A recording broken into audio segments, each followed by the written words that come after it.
Olá a todos, estamos aqui para mais uma Geek Sessions. Hoje com o nosso amiguinho Pedro Monteiro, meu e do Gustavo, Ele usou meu e mesmo do amiguinho. Gustavo.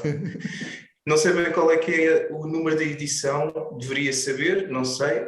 Olha, há de ficar lá. Acontece. Subscrever. Pronto, não vou fazer essa parte, mas pronto. Olá Pedro, obrigado Olá. por estares connosco. Como estás, Nesta amiguinho horinha. Ricardo? Ricardo, agora é Tudo a bem parte que contigo? diz, agora é a parte que diz o Pedro, vamos falar de branding e por isso vou passar a palavra. É isso que é a geekness dele, é falar de branding. Muito bem. Exatamente. Muito Epá. fixe. Pedro. Olá, então, olá a todos e à vasta audiência do Geek Sessions. Meu nome é Pedro Monteiro e trabalho na área de branding há bastantes anos. Aliás, pronto, branding é aquela palavra, não é, que parece que cabe lá tudo dentro, não é? Ou seja, e essa é uma palavra um bocadinho quase em desuso e um bocadinho gasta, mas pronto, é a criação de marcas e de conceitos de marcas e de O que é que dizes que é gasta? estratégia. Porque acho que acaba por ser um vassal onde cabe muita coisa hoje em dia, ou seja, acho que branding não é só apenas a criação de marcas, acho que é também muitas vezes também a gestão das marcas, do percurso delas, daquilo de como elas se têm que comportar ao longo do curso da empresa que as detém e de como elas no fundo se vitalizam, e nesse aspecto há muita gente que fala de fazer branding como desde fazer o logo até fazer uma ação de reposicionamento inteira 360, e portanto é um vaso onde cabe muita coisa, portanto mas sim, trabalho nessa área, na área de criação de marcas e de estratégia de marcas e de conteúdos criativos. É isso que eu faço, e vou buscar pessoas às vezes como o Ricardo para no fundo porem bonecos aquilo que nós os dois também. Vocês os bonecos, nós não devíamos dizer a palavra bonecos, isso é péssimo. Estamos a transmitir uma mensagem a clientes que é tipo, são os gajos que fazem os bonecos, isso é muito mau mesmo. Mas por ser mau é que é fixe. Mas atenção, é só tipo disclaimer, eu sou, dentro das Geek Sessions, eu devo ser o mais normie que vocês vão ter aqui dentro. Eu duvido, Pedro, eu duvido ser. Cuidado, Pedro, não digas isso. Mas era giro, já que estávamos a falar desta questão do branding, caber tudo, e vocês já têm trabalhado juntos, quero explicarem aqui um bocadinho o que é um processo de branding, como deve ser feito, ou como vocês acham que deve ser feito, ou o que é mais normal de ser feito, qualquer coisa do género. O que é que acham? Ou seja, lá está, primeiro temos que perceber qual é que é o contexto desse branding, ou seja, trabalhar branding ou trabalhar uma marca, ou mesmo trabalhar a criação da marca, não quer dizer que tenhas de trabalhar mesmo no nascimento dessa marca, ou seja, uma marca pode ter várias vidas, não é?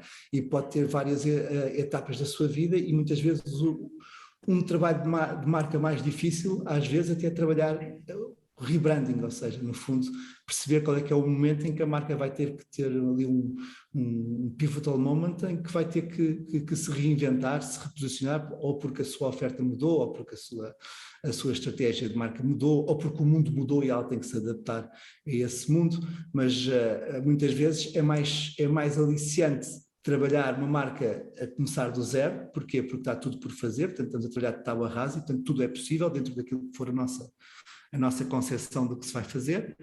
Trabalhar o rebranding já é um trabalho de maior maturidade. Porquê? Porque temos que perceber que há todo um legado que existe, e que muitas vezes quem está dentro da marca ou quem está a gerir a marca até pode viver ou agarrado a esse legado e em negação pela necessidade da mudança, ou muitas vezes até com animosidade em relação a essa realidade e quer deitar tudo fora. E, portanto, temos que ser nós, até um bocadinho com a experiência e com a vantagem de termos uma lente de fora, ou seja, estamos de fora, temos essa vantagem de poder separar o trigo do joio e não deitar fora o bebê com a água do banho.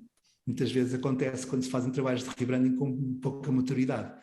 Portanto, mas, e na tua questão, como é que se processa um trabalho de branding, eu acho que parte muito essencialmente pela capacidade de ouvir.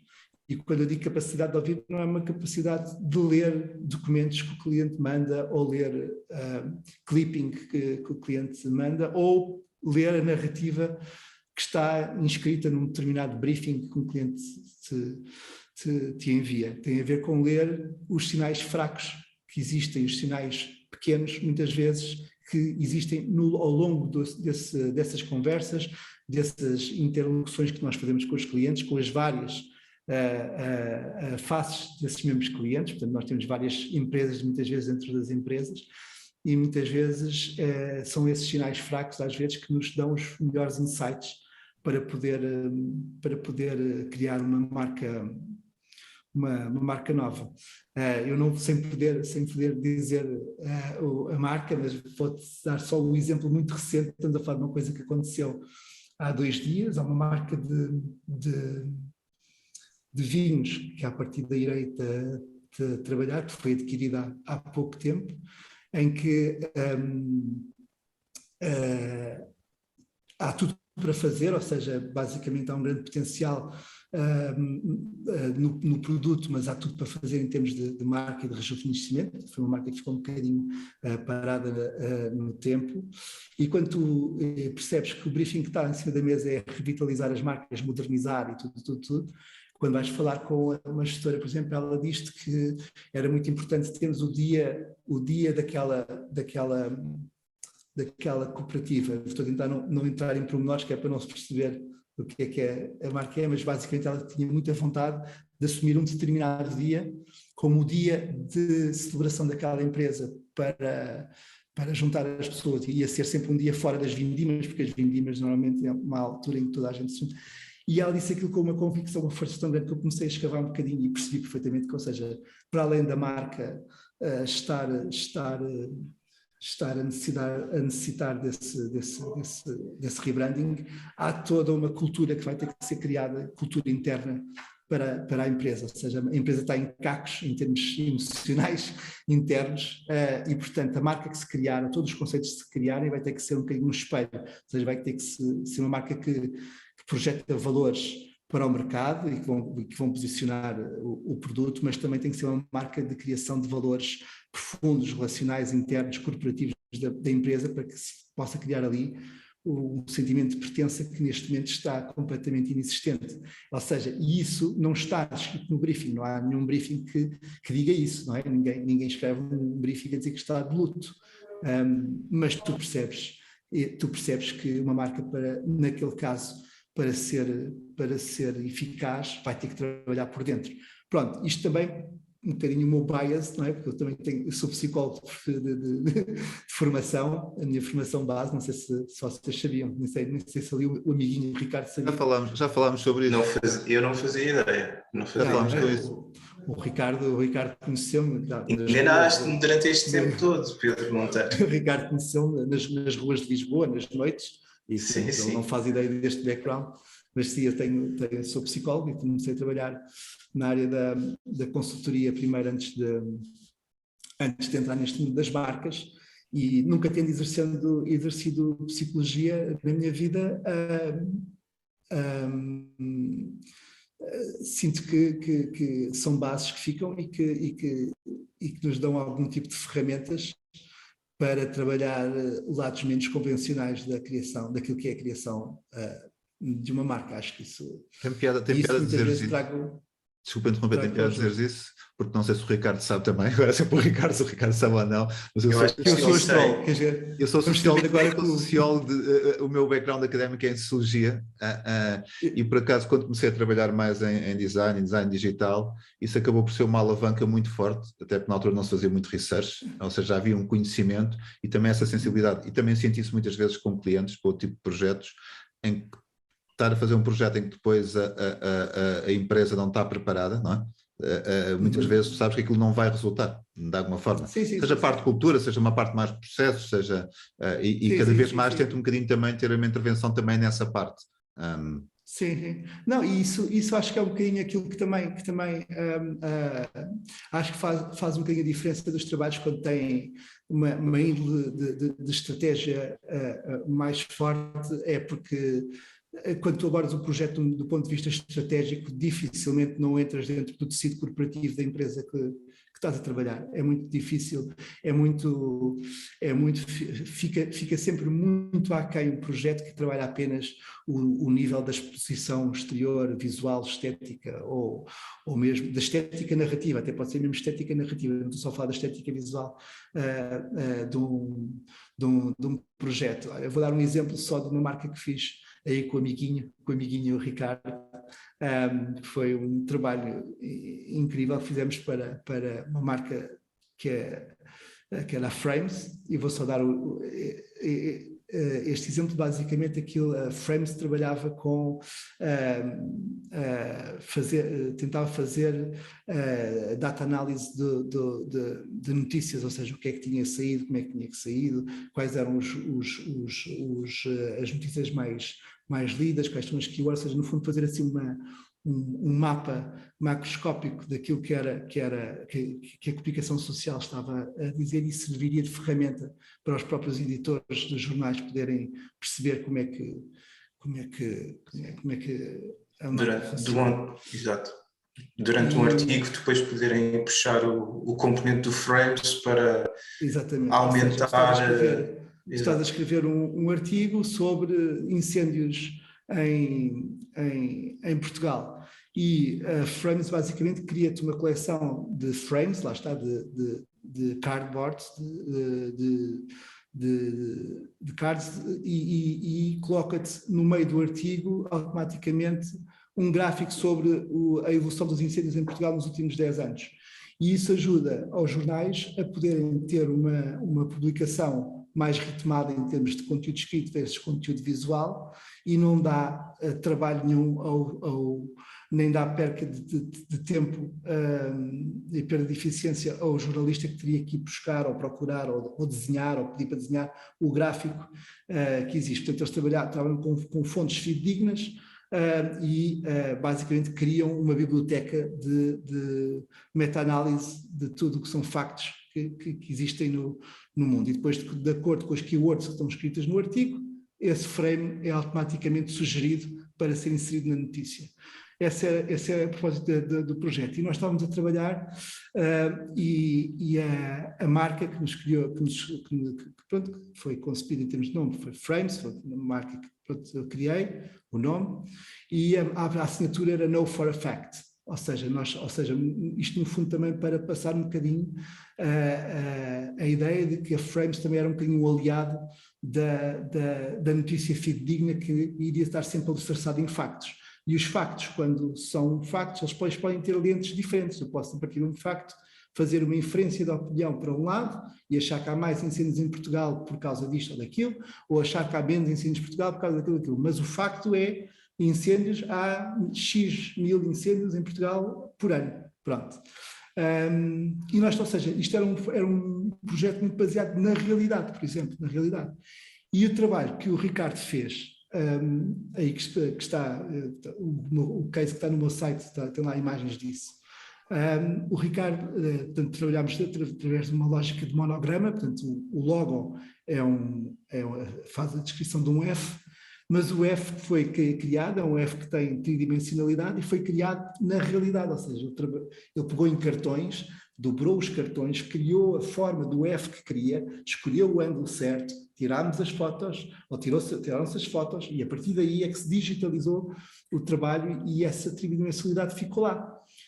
Ou seja, é um exemplo muito feliz de como, às vezes, a opção por um determinado tipo de conceito que nós queremos transportar para uma marca consegue contaminar todo o projeto, todo o exercício da sua criação, desde o nome, conceito, promessa de marca, USP, whatever, até à própria concepção estética e do desenho. Ou seja, muito poucas pessoas poderão olhar para aquele logo e dizer que aquilo foi feito a partir de um cartão. Hoje em dia podia chegar ao computador e desenhar aquilo direto, mas a realidade é que não foi.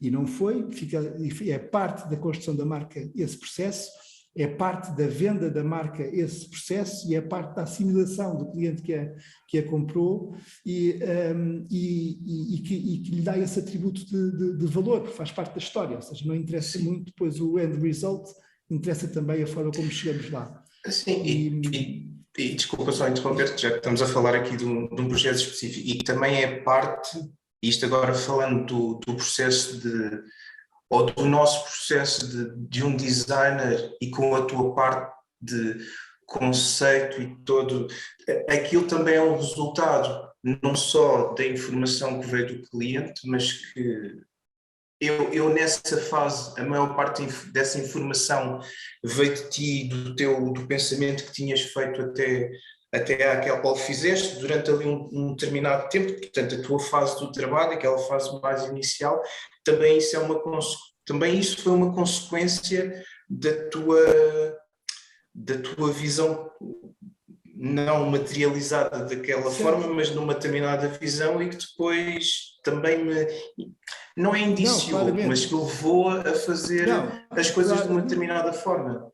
Claramente, mas a parte é isso, ou seja, o processo é esse, claramente o processo inicia-se com essa premissa, não é? Ou seja, o meu trabalho de construção do conceito que eu queria para a marca partia muito dessa opção pela realidade e pelo facto, mas nunca na minha cabeça passaria por isso redundar também ou ser reforçado no processo da criação do seu desenho, da sua identidade, ou seja, e isso é que eu acho que também ganha-se muito com a experiência e ganha-se muito com trabalhar com pessoas com alguma latitude e com alguma experiência, ou seja, se vocês forem ver o site ou forem ver o logo da Frames,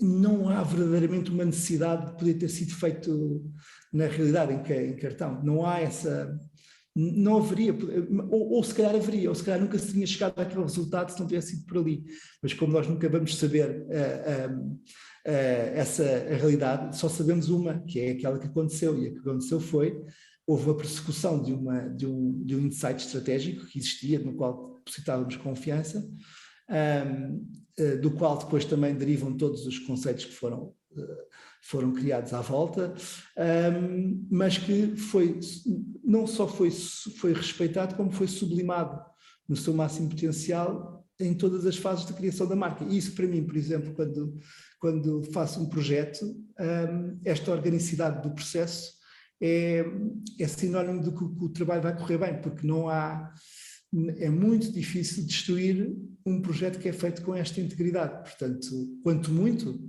poderia estar ao lado, mas estando ao lado, nunca poderia não estar certo daquilo que foi o ponto de partida como nós começámos. E isso também me leva um bocadinho também àquilo que também é uma assunção minha, que é, acho que não há estratégias certas nem erradas, há caminhos que são escolhidos e a execução desse caminho é determinante para que no final esse caminho seja bem ou mal sucedido, e muitas vezes bons caminhos perdem-se com má execução, maus caminhos vencem porque a execução consegue contornar as suas falências. Portanto, nesse aspecto eu também não sou, já não vivo obcecado para encontrar o graal das marcas, não vivo, isso também vem com a experiência, ou seja, nós não estamos à procura, não existe uma única verdade para o futuro de uma marca quando a estamos a criar. Existem diferentes possibilidades que se podem tomar e cabe-nos a nós, com o nosso background e com a nossa pesquisa e com a nossa capacidade de perceber qual é o melhor fit para esse cenário que se vai criar. E muitas vezes até se podem comprar guerras com as convicções que podemos trazer para um projeto. E muitas vezes essas guerras até podem abrir portas para cenários de desenvolvimento de projetos do lado do cliente que ele não estaria a ver. Explica lá melhor essa parte parece-me particularmente interessante. Então eu explico-te esta parte com um contexto um bocadinho mais alargado. Eu trabalhei já em várias enquadramentos de empresa. Já trabalhei por conta de outrem, comecei na Novo Design, depois passou a Brandia, em que era o maior grupo de comunicação português, tinha 15 empresas, chegou a ter quase 10 ou 15 empresas diferentes, com as diferentes especialidades. Eu andei a rodar por elas todas, depois acabei por ficar na Brandia, fui crescendo lá dentro também em termos de responsabilidades. E estamos a falar de uma empresa que chegou a ter 200, 300 pessoas, o que em Portugal, a trabalhar estamos a falar de uma das maiores. O trabalho que saía de lá era fenomenal, era para mim, pronto, e acho que não, sem querer ser muito biased, mas até o momento em que se fundiu com a empresa que entretanto adquiriu, era a melhor empresa de branding em Portugal. Portanto, era uma realidade muito grande. E nessa realidade eu trabalhei por projetos como a Vodafone, a Galp, fiz a Pluma, fiz outros projetos grandes com bastante expressão. Depois, uma equipa da Brandia, de 4 sócios, eu mais 3 sócios, decidimos criar uma empresa nossa, que era a Snord. Então a Snord foi criada com a ambição de fazer projetos globais integrados de marca, mas que ia desde a marca até o design de comunicação, a arquitetura, design de interiores e design de produto mesmo, ou seja, tínhamos essas 4 valências alicerçadas nos 4 sócios. E esta empresa viveu durante 13 anos, fizemos bastantes projetos e fizemos, eu disse 13, não sei quantos é que foram, mas foram alguns, acho que foi menos, mas, e tivemos bastante sucesso, chegámos a ter uma empresa já com quase 20 pessoas, mas nesta realidade eu era um dos sócios, e, portanto, há aquelas responsabilidades que tu tens quando tens uma empresa e quando começa a ter um payroll mensal bastante avultado, chegas à conclusão que há determinadas, que tu perdes bastante, ou seja, o que tu ganhas em dimensão, perdes em capacidade de negociar a tua presença num projeto, ou mesmo a tua participação, ou seja, quando tu tens um payroll à frente, que tens que chegar lá, porque tens pessoas que dependem disso, tu não podes dizer não a um projeto com o qual não concordas, e não podes arriscar numa decisão, arriscar em demasia numa decisão em que ou num cenário de marca que tu acreditas, mas sabes que o risco é demasiado grande para comprometer a entrada ou a venda desse projeto, que depois no fundo faz o sucesso desse mês. Ou não podes dizer que não a um concurso completamente spec work em que te pedem para fazer tudo sem sequer aparecer um rejection fee, mas tu sabes que aquilo é uma oportunidade para tu poderes, no fundo, subsistir. E a subsistência nunca foi um alvo para mim, e mais do que essa parte dos dinheiros, é mesmo a parte da tua integridade profissional. Eu sentia-me bastante preso nessa latitude, ou seja, e esse risco, tomar riscos com o cliente, muitas vezes é ganhá-lo, é vencê-lo, é tê-lo connosco para muito mais tempo do que para um projeto, porque há momentos muito pivotais que fazem muitas vezes de confronto com o cliente sobre diferentes visões que nós temos, ele porque está dentro da empresa e não está a ver o que eu estou a ver, e muitas vezes desse confronto nascem insights para ambos. Eu também posso estar errado, não é? E o cliente pode estar certo, e eu também aprendo com isso, mas para haver para haver essa passagem de conhecimento, tem que haver confronto. Eu não posso chegar a um cliente e, com medo de o perder, eu ser uma caixa de ressonância daquilo que ele me vai dizer, não é? E não posso amplificar aquilo que são as expectativas dele, eu tenho que as desafiar. Só isso é que torna o meu trabalho válido, mas tornando o meu trabalho válido, torna-o mais arriscado. Então, como é que eu fiz? Ao criar a ThinkWide, depois de termos fechado a Snord, ao criar a ThinkWide, eu criei um modelo em que eu trabalho com uma network de pessoas altamente competentes e das quais eu deposito, tirando o Ricardo, mas foi mesmo a necessidade, eu tive que trabalhar com o Ricardo, mas tirando o Ricardo... A mim acontece-me o mesmo quando trabalho com ele, tipo, pronto, trago o seu Ricardo, não é? Não há Mas mais é ninguém. assim, às vezes Seus malandrinhos. às vezes também precisamos de um bocadinho de diversidade na vida para poder, e o Ricardo é aquela pedra naquele sapato Gucci que nós gostamos de... E, não, mas reuni-me de um leque de pessoas que trabalham também independentemente, e isso traz-nos várias coisas boas e obviamente algum risco, mas é como tudo. Uma coisa boa é as pessoas que estão livres no mercado para trabalhar independentemente ou estão muito polarizadas, ou seja, são muito boas e podem subsistir sozinhas sem depender de agências, ou são menos boas e, portanto, não são absorvidas pelas agências e estão no mercado não por uma escolha, mas por uma necessidade. E isso é muito claro na maneira como olhas para o mercado e para aquilo que é a oferta de pessoas que existem. Portanto, tu logo aí podes-te rodear das pessoas em quem confias. Por outro lado, dá-te uma latitude muito maior de abrangência conceptual. Ou seja, eu quando recebo um trabalho como o da Frames, na minha cabeça, aquilo tem uma índole digital muito forte, vem-me à cabeça ao Ricardo.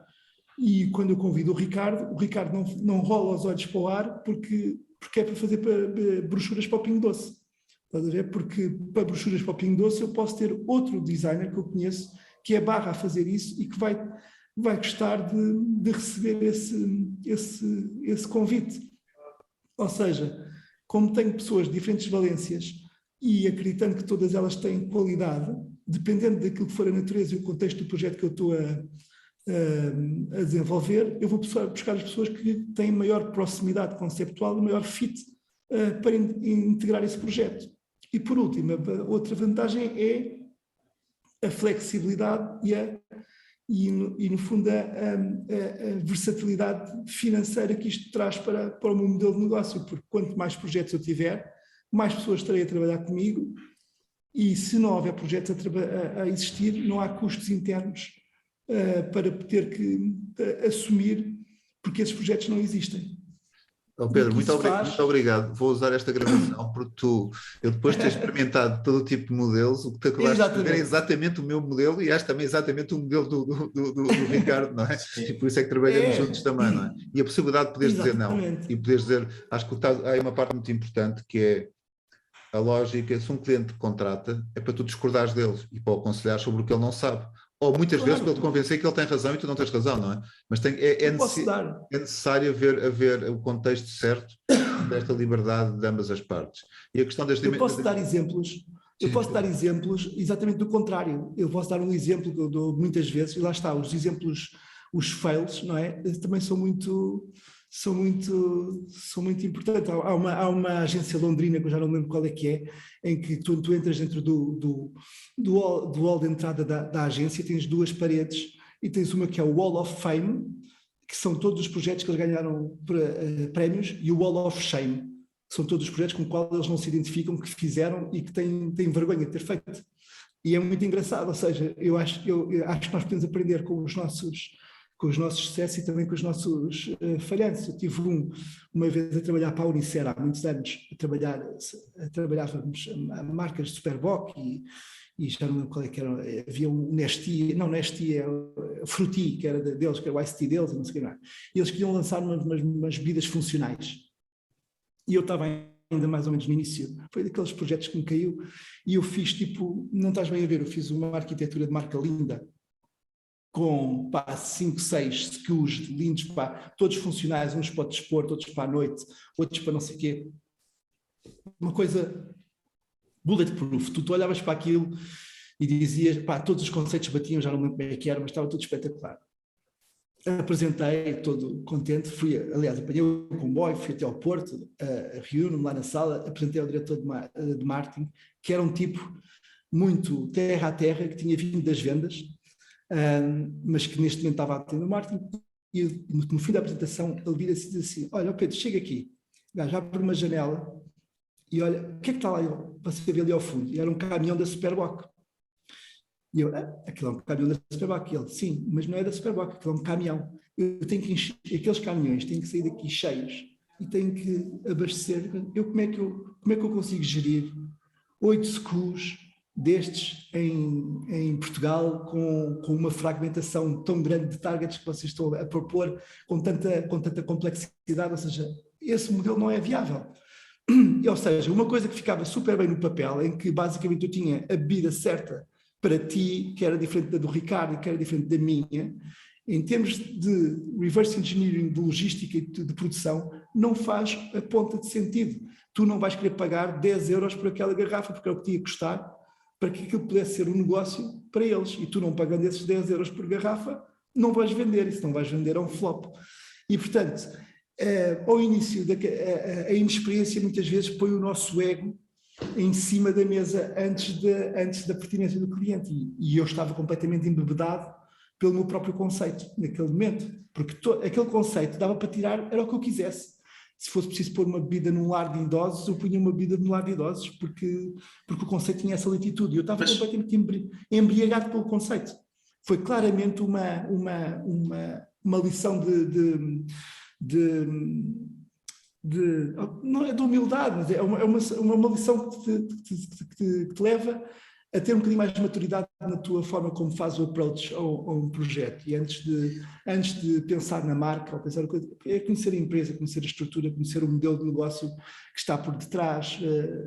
E eu acho que isso vem com algum tempo e com alguma dose de tareia que vais levando aqui e ali nas diferentes reuniões que vais tendo.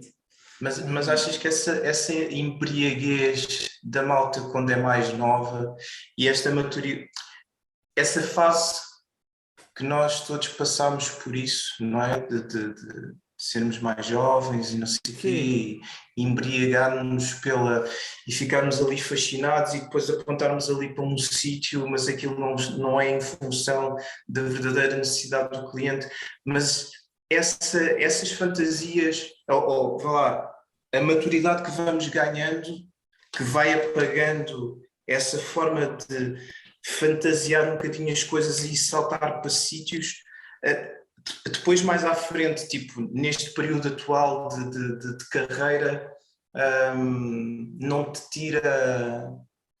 Não sei, não te fecha as portas para que a tua cabeça vá para outros sítios que poderiam ir quando tinhas menos 25 anos, ou pronto, em termos de... Quer dizer, eu estou a dizer isto, não vou cortar a tua resposta, mas claro que nós assumimos a nossa maturidade e tentamos...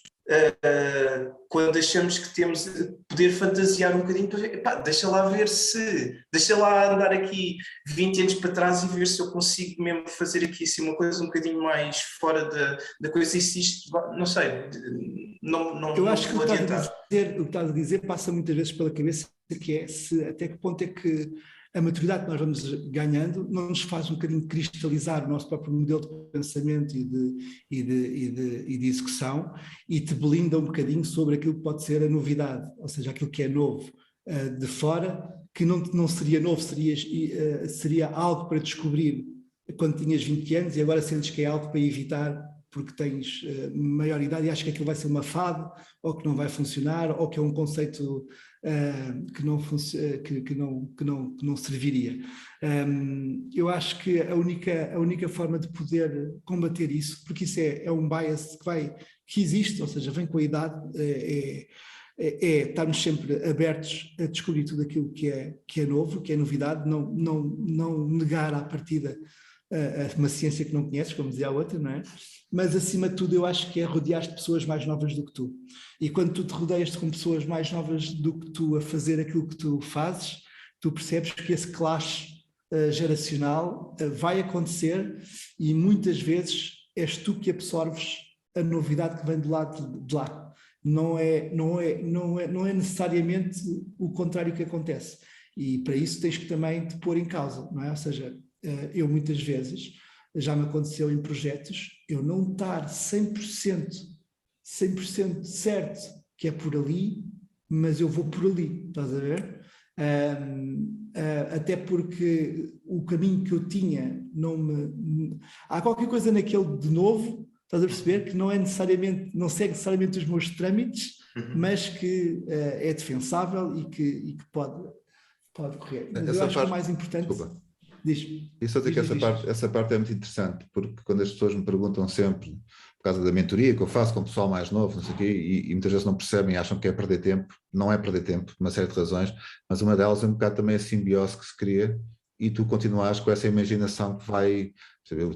Eu estou muitas vezes a ajudar miúdos de startups que o objetivo deles é mudar o mundo, percebes? E isso também faz com que tu continues a ter essa parte do sonhar muito mais ativa. Para além de muitas vezes conheceres também pessoas com quem trabalhas, são muito mais novas e que já fazem muito melhor do que tu, coisas de antes tu eras tipo um grande cromo a fazer. A mim acontece, até por ser generalista, por exemplo, a parte do research, que é uma parte que eu ainda gosto muito de fazer, eu acho que estou a trabalhar com pessoas que já estão com um nível completamente diferente do meu, e ainda bem, não é? E a aprender muito com elas.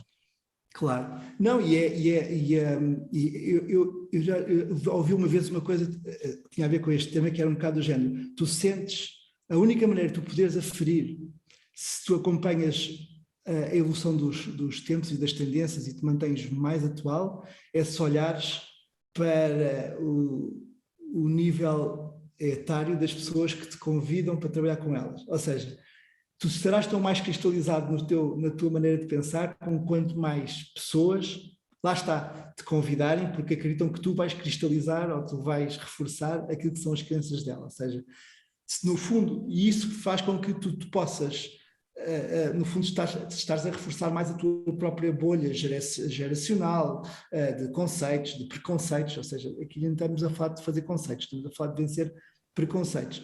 O exemplo mais recente que eu tenho disso é, pronto, como tu sabes, faço parte da equipa dos StuckPugs, que é uma equipa de um projeto que nós desenvolvemos de NFTs, e posso dizer que eu abracei este projeto essencialmente porque estou rodeado de pessoas bem mais novas do que eu, bem mais tech-sábios do que eu, e que todos os dias o projeto e este mundo me desafia a vencer preconceitos de que NFTs são JPEGs e isto vai ser uma fada, não vai funcionar, isto vai não sei o quê. Ou seja, todo esse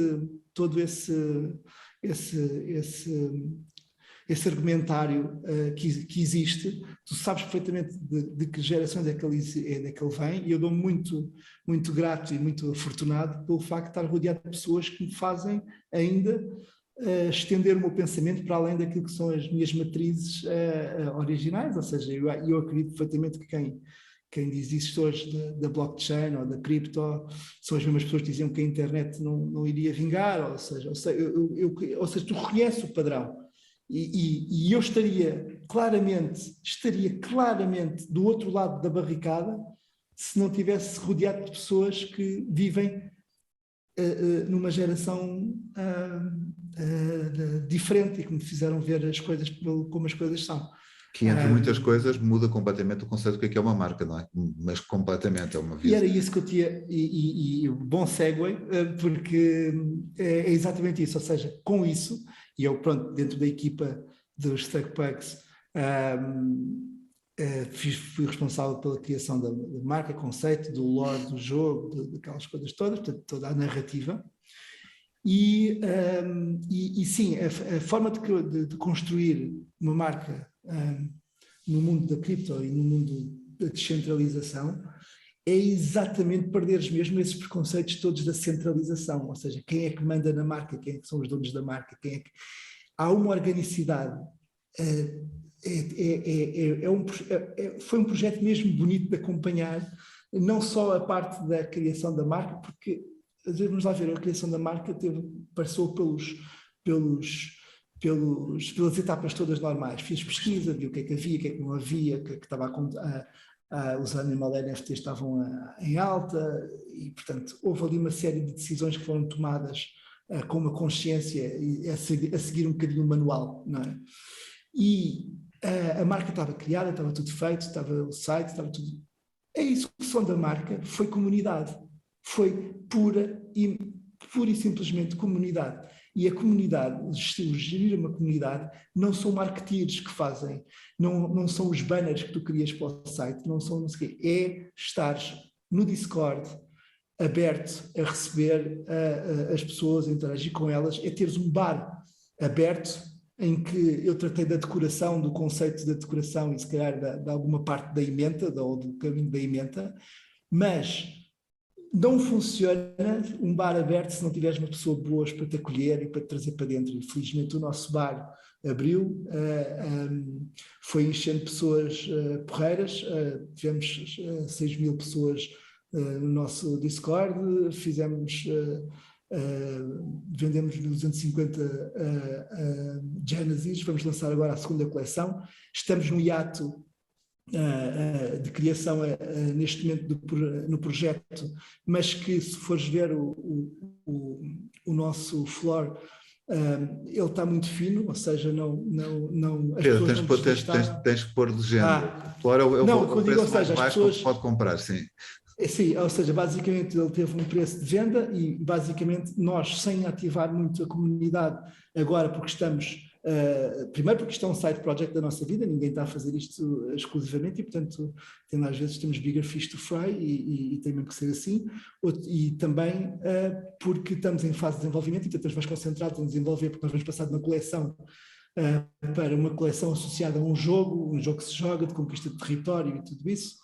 E, portanto, ou seja, a coisa ganha uma dimensão um bocadinho mais complexa, mas mesmo não havendo grande interação na comunidade, não houve muita gente a pôr à venda o seu Thugbag que tinha adquirido, ou seja, as pessoas estão agarradas àquilo que sentem que poderá ter valor daqui a uns tempos e estão à espera da segunda coleção e há entusiasmo na comunidade. E, portanto...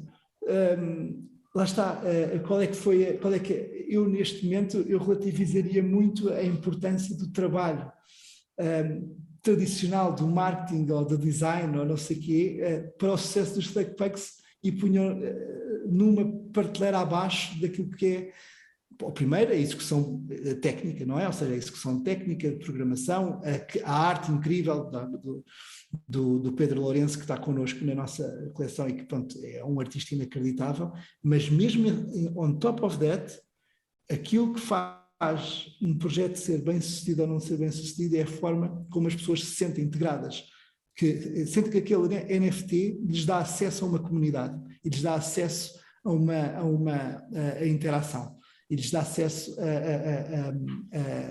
a uma forma de estar no mundo da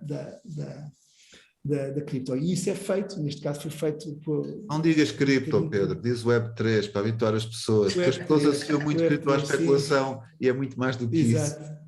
Exato. E a Web3 e também porque, lá está, porque o nosso projeto também teve uma índole também de responsabilidade social e de goodwill grande, fizemos doações para instituições de ajuda animal no mundo, fizemos parcerias com empresas de energia solar para podermos, no fundo, poder ajudá-los no futuro a fazer coleções que lhes vão permitir doar kits de energia solar pela Nigéria e pelo Haiti. Ou seja, há vários projetos, depois se quiserem vão lá ver o que é que nós temos feito e qual é que é o nosso... No thugbacks.com fica já aqui o... Nós pomos os links, os links. Podes plugs à vontade, podes ver à vontade. Exato. E é um espaço carrega no sininho e bota o joinha, não é? E carrega no sininho. E pronto, ou seja, nesse aspecto, para além de toda a experiência de trabalhar com pessoas humanamente fantásticas e que me rodeio delas todos os dias aqui, foi a experiência de eu próprio desconstruir grandes preconceitos que já estavam a ser edificados por via da experiência e da consolidação de projetos que se repetem e se comprovam por si só, e de repente chega um projeto que manda este Jenga que tu vais construindo na cabeça também dá aquilo tudo ao chão, não é? E isso é bom, ou seja, é bom recomeçar o Jenga. Às vezes eu acho que com a idade pode ser cada vez mais difícil fazer essa reedificação de forma de pensar, mas acho que é o único caminho para a gente resistir. A parte da idade é interessante, estás a falar a parte da idade.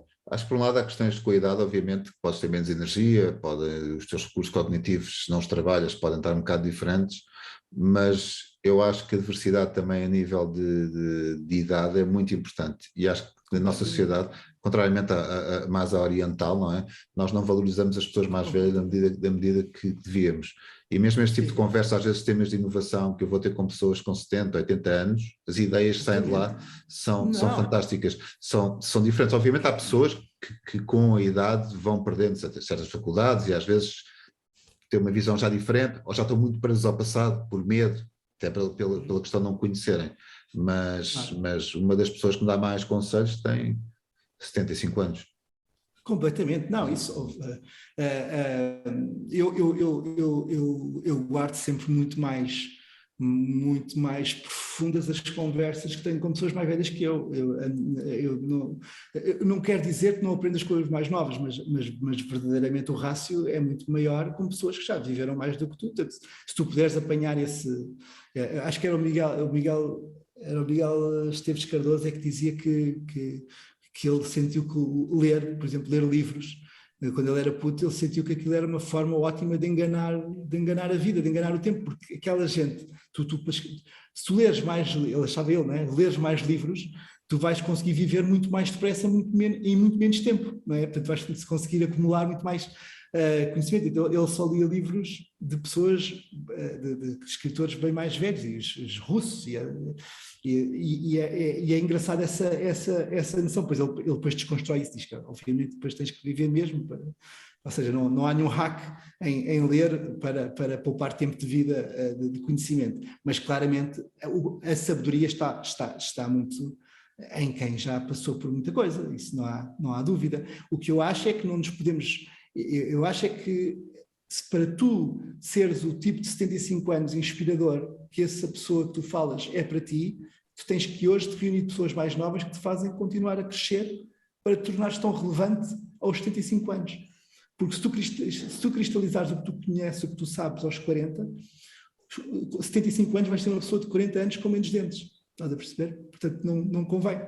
No fundo, para essa pessoa de 65 anos, eu sou o miúdo que os miúdos são para mim, basicamente, não é? Exatamente. E se fores pensar um bocadinho, pensa que essas pessoas inspiradoras muito mais velhas têm sempre um espírito muito jovial. Muitas vezes têm um espírito jovial, de juventude, inerente. Quer dizer, o corpo já não acompanha, já não responde. Olha, vou dar um exemplo ao Ricardo, que ele conhece, o Paulo Rocha, por exemplo, da Brândia. É uma pessoa, é uma eterna criança nesse aspecto. É uma eterna criança. Nunca vi ele sequer deixar de abraçar uma ideia estúpida, vinda de quem viesse, de um júnior ou de um sénior. Nem que seja para a gente se rir dela até ao final dos nossos dias. E isso aconteceu-me com ele muitas vezes. Eu tinha feito uma vez um projeto para a Galp com eles e estava lá a fazê-lo sozinho, ainda era júnior, eu acho que ainda era muito júnior, e era para um helpdesk da Galp, ou seja, era uma equipa da Galp que fazia helpdesk na empresa toda, e que eles queriam ter também a sua identidade e tal, para as newsletters e para aquelas coisas todas. Então eu lá está, embebedei-me de um conceito que eu criei, que estava super contente com ele. Atenção que eu era muito júnior na minha carreira, só para disclaimer, que era os informeiros, que era de informática, enfermeiros, que eram os gajos que no fundo faziam o atendimento de urgência, não é? Às coisas. E a partir dali, tudo o que era copies e tudo o que era o PAN, não é? Ganhou esteroides e pronto, eu fiz assim. E eu quando mostro aquilo ao Paulo Rocha, ele não só se ria na minha cara e depois eu acabei também perceber a estupidez que estava ali, ou seja, aquilo não tinha sentido, como até hoje, se eu trabalhasse com ele hoje, e se eu fizesse um conceito mau, ele dizia, isso é um enfermeiro.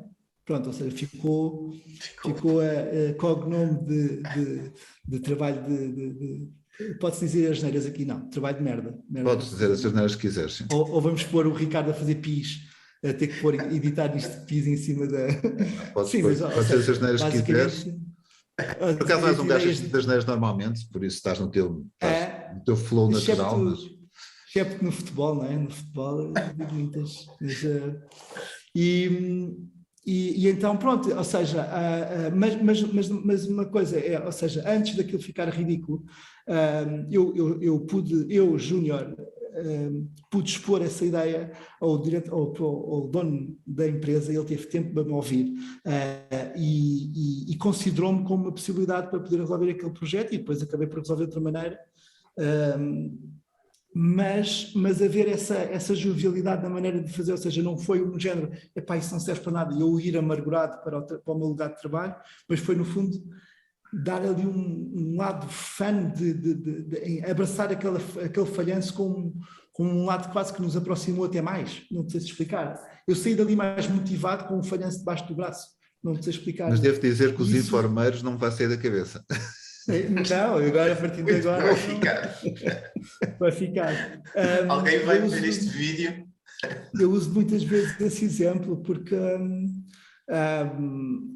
eu acho que só uma cabeça jovial é que te faz, e fresca, eternamente fresca, é que te faz olhar para as coisas com uma lente ainda de... Lá está, como o Ricardo dizia há bocado, ou seja, não nos blindarmos, não pomos palas, que a idade não nos traga palas para pôr nos olhos, e nos traga tipo óculos, tipo Elton John, cada vez mais exuberantes e coloridos para podermos abraçar qualquer que seja a realidade que se nos depara, e depois, obviamente, tomar juízos sobre elas, sem cada vez menos preconceitos, porque quanto menos preconceitos houver, maior possibilidade de criar conceitos existe. E também ter a sensibilidade para saber quando deves jogar pelo seguro, porque o projeto requer isso, não é? E é aí que vais acrescentar valor, ou quando deves... Repara, lá está, era o que eu te dizia, não há projetos certos ou errados, existe fit certo. Quando dava aquele exemplo da Superboc, não quer dizer que aquele projeto das bebidas funcionais não fosse válido. Ele não seria nunca válido, era para aquele cliente. Ou seja, porque aquele cliente é uma plataforma logística de produção em massa. Mas se calhar, ou seja, imagina, um projeto como a Red Bull nunca seria um projeto para uma Unicef, ou seja, a gênese do projeto. Se alguém chegasse e dissesse assim, 90% ou 80% do esforço de marketing desta marca vai ser posto em cima do intangível do produto, ou seja, tudo o que gira fora do produto.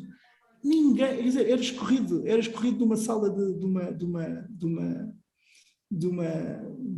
uma board meeting, era escorrido por ali para fora, e não porque a ideia seja má, mas apenas não tem fit para o cliente para quem estás a interessar, e isso tem muito a ver com a experiência, e o facto de tu levares uma má ideia e a confrontares com um cliente, uma ideia que para ti é muito válida, e vais confrontá-la com um cliente que não a vai saber absorver, diz muito mais sobre o teu egoísmo na forma como tu a criaste, do que propriamente com a tua vocação de prestares um bom serviço para aquele cliente que te contratou. Ou seja, diz muito mais de ti do que se espera. Portanto, o falhanço é teu, it's on you, não é? Agora, essa vanity, essa vaidade demora algum tempo a passar, ou a diluir-se, ou a tornar-se funcional. Não quer dizer que não existe essa vaidade. Mas o que eu estava a dizer era um bocadinho diferente. O que eu estava a dizer é, tens projetos onde tens mais espaço para sonhar, se fores um bom profissional, e tens outros em que deves jogar pelo seguro. Imagina, se tens uma grande marca que lançou um produto, por exemplo, mais falando da minha área, e o concorrente tem que lançar um produto rapidamente no mercado, tu às vezes tens de ter o pragmatismo de fazer as coisas by the book, claro, e depois vais inventar em cima disso. Mas aquilo tem que estar pronto em X tempo, não é? Better than a forma de acrescentares valor não é teres ideias completamente fora, é seguires ali um processo em que sabes, claro, no dia X isto vai estar cá fora, claro, e depois vamos explorar, claro, isto de formas completamente diferentes, não é? Claro, essa simplicidade é muito importante também, não é? Completamente, exatamente. Ou seja, lá está, e isso é pôr-se tudo de fora. Ou seja, eu percebo o teu ponto, mas bate também um bocadinho naquele meu, ou seja, ter essa consciência de dizer, ok, isto não é o tempo de reinventar a roda, é o tempo de pôr a roda a mexer, não é? Exato. Pronto. Teres essa noção é pôr-te nos sapatos do cliente, mesmo que a tua vontade tinha aqui uma grande oportunidade de reinventar a roda, não é o momento, e portanto isso também parte dessa forma de tu saberes distanciar um bocadinho o teu ego. Eu acho que aprendes a usar o teu ego. Eu não chamaria necessariamente ego, porque Porque se tu tiveres a capacidade de explorar essas ideias e depois confrontá-las e teres ali um contraditório, não necessariamente é que tu precisas ter essa liberdade criativa para chegar a certos pontos. Para mim, o ego é se depois, quando tiveres o feedback, continuas agarrado àquilo, percebes? Aí é que já é ego, quando tens alguém que te prova o contrário. E tu sabes, estás num projeto Web3, sabes, por exemplo, nestes projetos não há muito espaço para ego, não há, é quase impossível, mas as coisas movem tão rapidamente, mas as coisas também são testadas muito mais, e a pessoa ter a capacidade, eu acho uma pessoa que atualmente, mais neste, falando mais de projetos Web3 agora, não entro muito em profundidade o que é que eu acho que vai ser o mundo daqui a uns anos, não fazemos isso, mas neste tipo de projetos, alguém que tenha muito ego, é difícil de conseguir aguentar-se num projeto destes. Claro que depois há figuras neste mundo que são figuras quase... Faz parte... Ainda agora vinha a ouvir um podcast do Gary Vee e estava-te a ouvir a dizer que não era preciso ter muito ego, estava a pensar bem, no Web3 parece que às vezes é um bocado o contrário, não é? Parece que os projetos que vinham, parece que o ego é determinante, não sei. Não, mas a minha noção. Eu estou a falar mais de equipa que trabalha no dia a dia, não muitas vezes, não muitas vezes os visionários ou aquelas figuras que existem. Atenção, claro que existem. Estou a dizer, é no dia a dia, alguém que quer estar neste mundo e que ainda não é o criador de alguma coisa espetacular, que lhe dá um estatuto que até se calhar faz parte de um bocado de ego, o jogo é diferente, o jogo já não é o mesmo, mudaram as regras, não é? Claro. Não, e sobretudo há uma lição que também, e lá está, pronto, eu acho que estamos a falar de uma coisa, mas eu chamo-lhe, com alguma propriedade, chamo-lhe ego, no sentido em que eu acho que com o tempo, e até para vingar nesta área, que é uma área que vive muito de falhanças e sucessos, e muitas vezes é um bocadinho, é muito polarizado, ou seja, tu apresentas um projeto e se o projeto é muito bem recebido, é um golo marcado, e se ele volta para trás, tu sentes que foi um golo falhado à boca da baliza. E quando estás, por exemplo, num contexto de agência e tudo isso, esse efeito amplifica-se e tu percebes perfeitamente que as estrelas de uma agência flutuam consoante os sucessos dos projetos onde eles estão. E quando eu falo em ego, é porque eu acho que aprendi e tento aprender todos os dias, e não é fácil, a distinguir aquilo a fazer uma distinção profunda de que aquilo que tu és não é aquilo que tu fazes. Ou seja, eu posso fazer um projeto que não está bom, significa que eu não sou bom a fazer estes projetos. Ou seja, o estar bom, o fazer bem, não é o estar bem ou ser bom. As coisas têm circunstâncias, têm o lado de cá e o lado de lá, têm todo o contexto onde elas se criam, a equipa onde se cria, e portanto só dessa forma é que tu consegues gerir bem essa relação. E por isso é que tu dizias que no Web3 que tudo muda muito rapidamente, era muito difícil eu estar sempre a fustigar-me de falhanços e a pô-los como medalhas em cima do meu ego, ou seja, eu tenho que afastar isso, ou seja, e a forma de o fazer é exatamente formares em ti essa crença porque não é uma crença, é a pura das realidades. Eu não acredito que uma pessoa que faz um mau trabalho não é uma pessoa boa. E muitas vezes, mesmo um mau profissional é uma pessoa boa a trabalhar na coisa errada. E, portanto, não é... Por isso é que eu estava a dizer, ou seja, no limite, ou no âmbito de tudo, para mim, o ego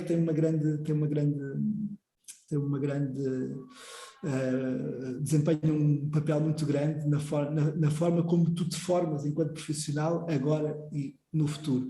E é essa evolução que te torna depois um melhor profissional, se calhar mais duradouro nestas áreas que vivem tanto da repercussão imediata do sucesso de um projeto para a qualificação de quem o fez. E ainda há uma camada...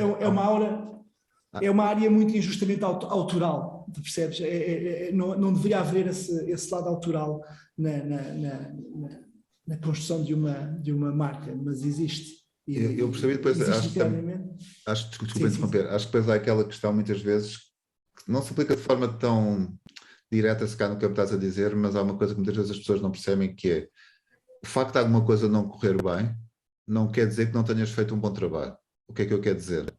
Quer dizer sim. que às vezes há fatores que fazem com que não seja considerado um sucesso, mas não quer dizer que o teu processo não tenha sido bom, não quer dizer que o trabalho não esteja bom, naquela circunstância não resultou. E esta questão, muitas vezes as pessoas medem pelo sucesso e não medem também pelo processo e pelos fatores que fazem que isso vingue ou não vingue, e é uma distinção que é importante ter consciente. É como, isso aplica-se muito, há uma jogadora de póquer que tem um livro qualquer sobre isto, e um bocado que é o Thinking in Bets, se não estou enganado, em que é um bocado, muitas vezes a pessoa seguiu um processo.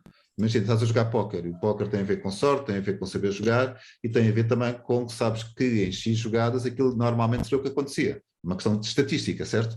E a pessoa fez o jogo todo certo, mas por acaso naquele dia aquela pessoa estava nos 10% e não nos 90%, não é? O jogo da outra.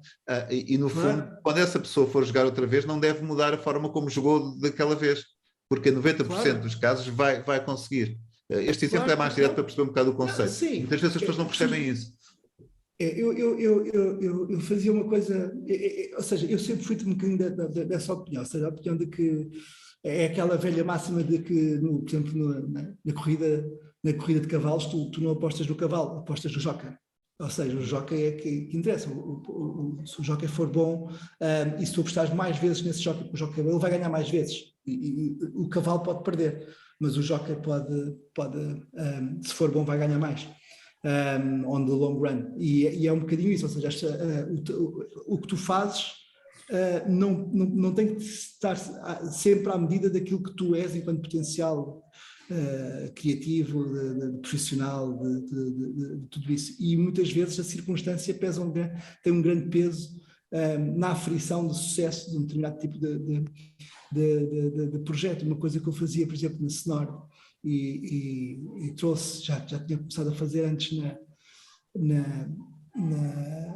na Sonor, ainda fazíamos concursos. Eu, antes de sair para um concurso, por exemplo, dizia: pessoal, vamos lá todos sentar, isto aqui está um grande trabalho ou não está um grande trabalho? E antes de irmos para a apresentação, toda a gente tinha que dizer o que achasse do trabalho. Até podias dizer assim: olha, eu não gosto muito, mas bora lá. E a gente vai lá e defende isto tudo, mas tinhas que dizer ali. Não é a vir do cliente, porque a vir do cliente é apostar no Euromilhões à segunda-feira, não é? É mais fácil. E, portanto, e se habituar as pessoas a fazer isso, elas ficam comprometidas não com o resultado, que toda a gente vai ver, mas com a convicção que cada um tem.